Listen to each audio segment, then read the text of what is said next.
નમસ્કાર વિદ્યાર્થી મિત્રો, આજના આ વિડીયો સેશનમાં આપનું સ્વાગત છે.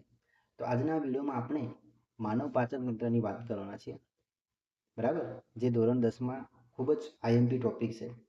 તો આપણે જે ખોરાક ખાઈએ છીએ એ ખોરાકનું પાચન કઈ રીતના થાય છે, બરાબર? આખી પ્રોસેસ આપણે આ વિડીયોમાં જોવાના છીએ અને એનિમેશન દ્વારા દરેક ભાગમાં ખોરાકનું પાચન કઈ રીતના થાય છે એની ચર્ચા કરીશું. તો આપણે જે પણ ખોરાક ખાઈએ છીએ એ ખોરાકના પાચનની શરૂઆત મુખથી જ થઈ જાય છે, બરાબર? કઈ રીતના? તો સૌપ્રથમ તો મુખમાં દાંત વડે ખોરાકને નાના નાના ટુકડાઓમાં વિભાજિત કરવામાં આવે છે, બરાબર? અને આ દરમિયાન મુખમાં આવેલી લાળ ગ્રંથિમાંથી લાળ રસનો સ્ત્રાવ થાય છે, જે ખોરાકને પોચો અને ભીનો બનાવે છે.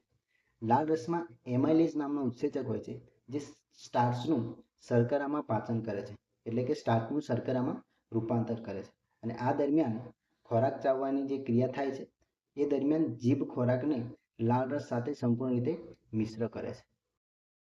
હવે મુખમાં ખોરાકનું પાચન થયા બાદ એ જે ખોરાક છે એ લયબદ્ધ સંકોચન દ્વારા નીચે જાય છે. તો કઈ રીતના જાય છે?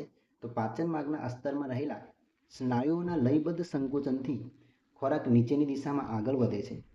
આ તરંગવત સંકોચન પાચન માર્ગના દરેક ભાગમાં નિયત રીતે થતું હોય છે, બરાબર?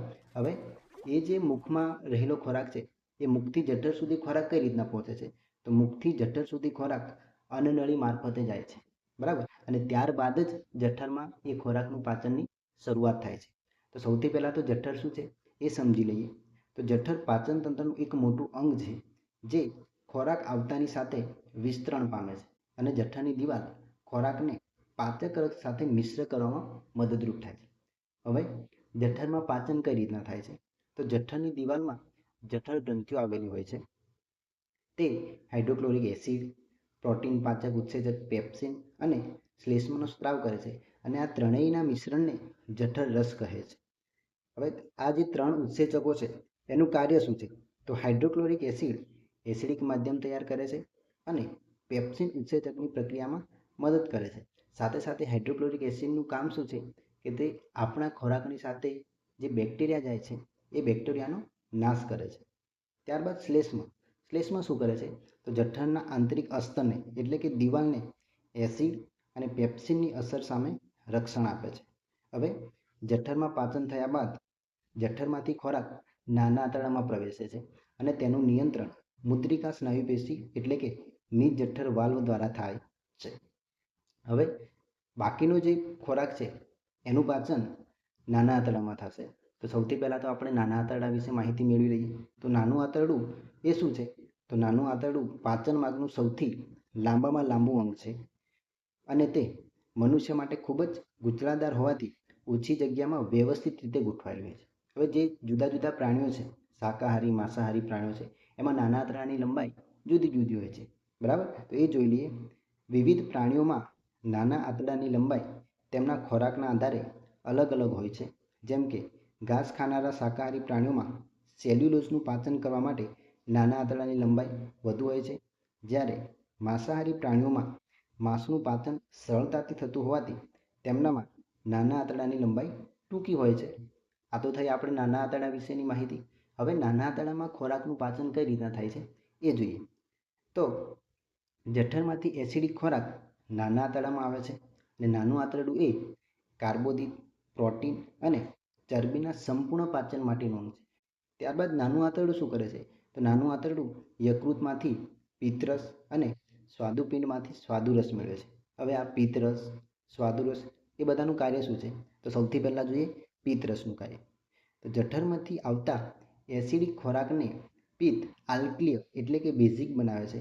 તેથી સ્વાદુરસના ઉત્સેચકો સરળતાથી કાર્ય કરી શકે છે. અને પિત્ત ક્ષારો ચરબીના મોટા ગોલકોને વિખંડિત કરી નાના નાના ગોલકોમાં રૂપાંતરિત કરે છે. તેને તેલુદીકરણની પ્રક્રિયા તરીકે પણ ઓળખવામાં આવે છે. આ ક્રિયાથી શું થાય છે? તો ઉત્સેચકોની જે ક્રિયાશીલતા છે, એની જે ક્રિયા કરવાની ક્ષમતા છે, એમાં શું થાય છે? વધારો થાય છે. ત્યારબાદ સ્વાદુરસનું કાર્ય જોઈએ. સ્વાદુરસમાં પ્રોટીનના પાચન માટે ટ્રિપ્સિન, કાર્બોદિતના પાચન માટે એમાઇલેઝ અને ચરબીના પાચન માટે લાઇપેઝ ઉત્સેચકો હોય છે. ત્યારબાદ નાના આંતરડાની જે આંતરિક ગ્રંથિઓ હોય છે એમાંથી આંતરરસનો સ્ત્રાવ થાય છે. તો આંતરરસનું કાર્ય શું છે? તો આંતરરસમાં આવેલા ઉત્સેચકો પ્રોટીનનું એમિનો એસિડમાં, કાર્બોદિતનું ગ્લુકોઝમાં અને ચરબીનું ફેટી એસિડ અને ગ્લિસ્ટ્રોલમાં રૂપાંતર કરે છે. હવે આપણે જે પણ ખોરાક ખાધો છે એનું સંપૂર્ણ પાચન નાના આંતરડામાં થાય છે, બરાબર. પણ એ ખોરાકમાંથી ઉર્જા, પોષક દ્રવ્યો એ આપણને કઈ રીતના મળે છે? તો નાના આંતરડાની દિવાલમાં અસંખ્ય આંગળી જેવા પ્રવર્ધો આવેલા હોય છે, જેને રસાંકુરો તરીકે ઓળખવામાં આવે છે, અને તે ખોરાકનું અભિશોષણ કરી શરીરના વિવિધ અંગો સુધી પહોંચાડે છે. અને આમ આપણને જે ઉર્જા મળે છે એ આ રીતના નાના આંતરડામાંથી રસાંકુરો દ્વારા મળે છે. હવે વધારાનો જે અપાચિત ખોરાક છે એનું શું થાય છે? તો એ નાના આંતરડામાંથી મોટા આંતરડામાં પ્રવેશ પામે છે.